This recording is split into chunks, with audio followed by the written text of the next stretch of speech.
সম্মানিত দর্শক, আসসালামু আলাইকুম রহমতুল্লাহি ওয়া বারাকাতুহু। আলহামদুলিল্লাহি কাফা ওয়া সালামুন আলা ইবাদিহিল্লাযিনা ইসতাফা, আম্মা বা'দ। আশা করছি আপনারা সকলে ভালো আছেন। আলহামদুলিল্লাহ, আল্লাহর অশেষ মেহেরবানিতে আমিও অনেক ভালো আছি।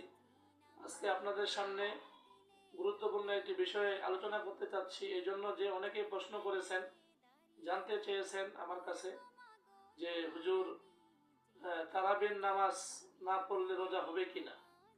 গুরুত্বপূর্ণ একটি মাসআলা, এটা জানা থাকা আমাদের সকলেরই দরকার। আসলে তারাবির নামাজ গুরুত্বপূর্ণ একটি ইবাদত। সাহাবায়ে কেরামের যুগ থেকে জামাতবদ্ধভাবে তারাবির নামাজ চলে আসতেছে। এজন্য আমরা সকলে তারাবির নামাজ আদায় করব। কিন্তু মাসআলা হইল যে রোজা হলো একটি অন্যান্য একটি ইবাদত, ফরজ ইবাদত। রোজা রাখা আল্লাহ পাকের হুকুম। আর এই তারাবির নামাজটা হইল মূলত অন্য একটা নামাজ, যেটা আমরা জামাতে শহীদ পড়ে থাকি। তারাবির নামাজ, তারাবির সাথে রোজার কোনো সম্পর্ক নাই। যে এমনটা না যে তারাবির নামাজ না পড়লে আপনার রোজা হবে না। রোজা যদি আপনি রাখতে পারেন সারাদিন, পরিপূর্ণ আপনার রোজা হয়ে যাবে। তারাবির সাথে এটার কোনো সম্পৃক্ততা নেই। তবে রমজান মাসের গুরুত্ব বুঝে আমাদের সোয়াবে দরকার, পরকালীন আমাদের মুক্তি দরকার।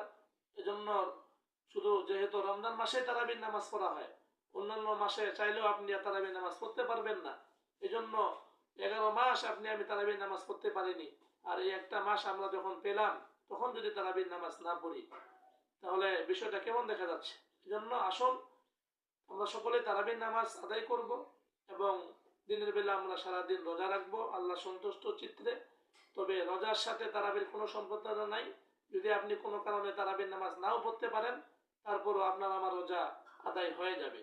বিষয়টা আশা করছি আপনারা সকলে ক্লিয়ার হয়েছেন।